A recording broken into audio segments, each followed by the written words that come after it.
Hey guys, how's it going? This is Josh Anarelli here with MarineMax St. Petersburg. We're going to take a look at this 2019 270 Vantage. Come aboard. Starting in the bow on the 270 Vantage, you'll notice you have a great entertaining space up here. You have the optional table that fits in right there, as well as you have easy access to your windlass. So you think the bow is a lot of entertaining area? Check out the cockpit here. Just adjacent to the helm, you have adjustable seating. That folds down to a lounger, as well as easy access to your head area.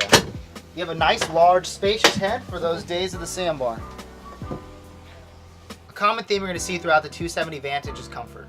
And they don't short for that here at the helm. You have an adjustable seat so you can make sure you're at arm's length to your steering wheel and throttle, and you have easy viewing of your choice of electronics. Aside from the 270 Vantage being comfortable, it's also very versatile. It's not just your typical lounging boat.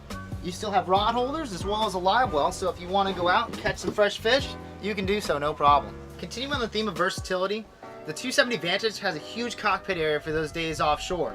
You have nice combing pads too for when you're bowing up to those big groupers. We'll put the rods down and take you back here. You have a nice seat for entertaining at the sandbar. On this 270 Vantage, we have it optioned out with the angle cooler here. Keep your beverages cold all day, your cut bait cold, or even do some sandwich meats in there. We have the sink as well, so you can wash your hands before prepping the sandwiches right here. Last but not least, let's take a look at what's on the transom. You have the brand new V8 Mercury Verados. These have to be the 250s. This puppy has no problem getting on plane. Alrighty guys, thanks for taking a walk through this 2019 270 Vantage that we have available here at MarineMax St. Petersburg. Contact myself, Josh Anarelli, or any of my associates here to schedule your viewing today. Hope to see you soon.